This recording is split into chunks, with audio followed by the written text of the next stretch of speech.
There that I met a young art student named Sasha, the only other musician that evening with a repertoire completely composed of 80s hair metal. Right? It was a significant moment in my life, not only because of the friendship that began over long philosophical debates involving great thinkers like Aristotle and Kant to Theodore Logan, but because this friendship would from that moment on act as a lightning rod for adventures often too fantastical to be believed. So I combed my mind in search of a story that adequately demonstrated Sasha's character, and I found one that was perfect. Not only because it did that job, but because it was one I could actually tell in public.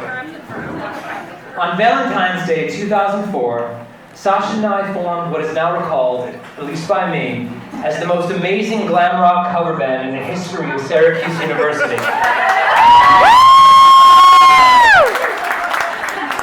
Between our genesis and our peak, opening for nationally touring acts, we were slated on this winter's night to play at the fabled party venue, affectionately called the Red House. And perform we did. We delivered a blistering set, with people pushing from the back just to get a look. The energy was so intense that afterward we hung out and chatted music until 2 or 3 o'clock in the morning.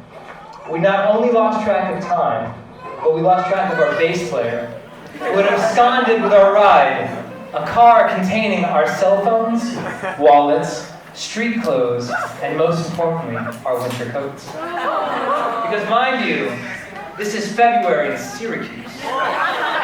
The temperature outside was negative 14 degrees, and the thickest article of clothing between us was a single jean jacket. So stranded, with the Red House closing up, we proceeded to make a truly foolish decision. It was only a mile or two to Sasha's apartment. We'd stay warm if we ran, right? Spoiler alert, no amount of running staves off negative 14 degrees. But we made a go of it anyhow. We took off sprinting out the door up toward Euclid Avenue. If anyone is unaware of what sub-zero air feels like on bare skin, think of 1,000 needles all at once, and you'd still be 10 degrees warmer than what we felt that night. We got to his apartment and I shouted, "Get the key, get the key!" Sasha grabbed in his pocket and gave me this panicked look. The keys were in his jeans, which were also in our bass player's car.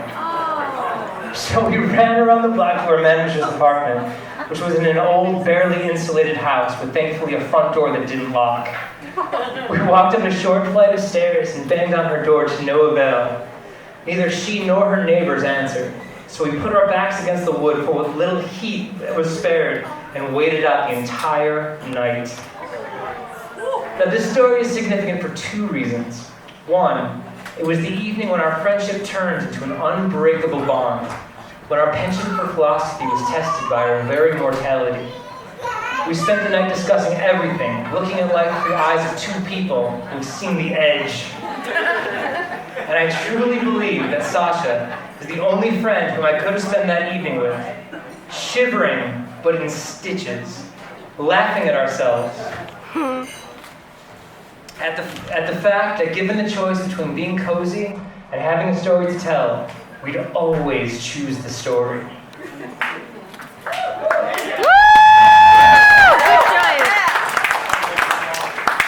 So the second reason that this story is significant, and I've been waiting a very long time to tell this, for this exact moment actually, is because of a question I asked him that night at some point just before dawn. I asked him what he thought his future might look like, aside from the flying cars, time travel, and our inevitable rock stardom. He told me he always wanted everything to be exceptional, never lame, and that if he ever got married, it would have to be to a girl who felt the same way. I asked him, well, what kind of girl are you imagining? And he thought for a moment, and he said, well, I don't know. She'll have to be kind and have a lot of empathy. She'll have to be musical. I thought, okay. She'll have to be politically charged and ready to protest at a minute's notice. She'll have to be incredibly intelligent, but still super down to earth. And at this point I'm thinking, okay man, maybe be a little more realistic. She's She's got to be so full of positive energy that it keeps me on my toes and never lets me get complacent and makes sure that I'm the very best Sasha that I can be. I said, geez, anything else? Oh, and she has to be hilarious. Like, really, really hilarious. I remember laughing and telling him that he was crazy. That he'd be pretty lonely if he held out for all of that. But the joke was on me. Because on that night in 2004, when our manager finally woke up, opened the door and snatched us from the jaws of Old Man Winter, the image that he described to me was not to be left behind, but faded ahead.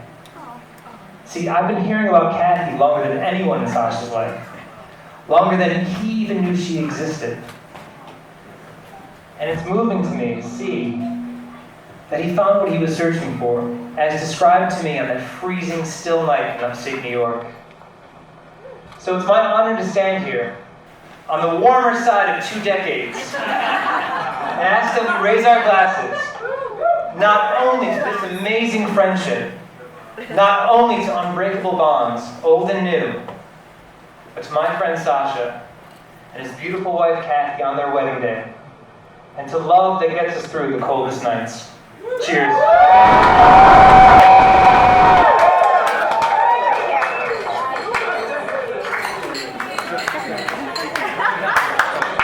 Wow. One more time for John. Brought the house down. Come on.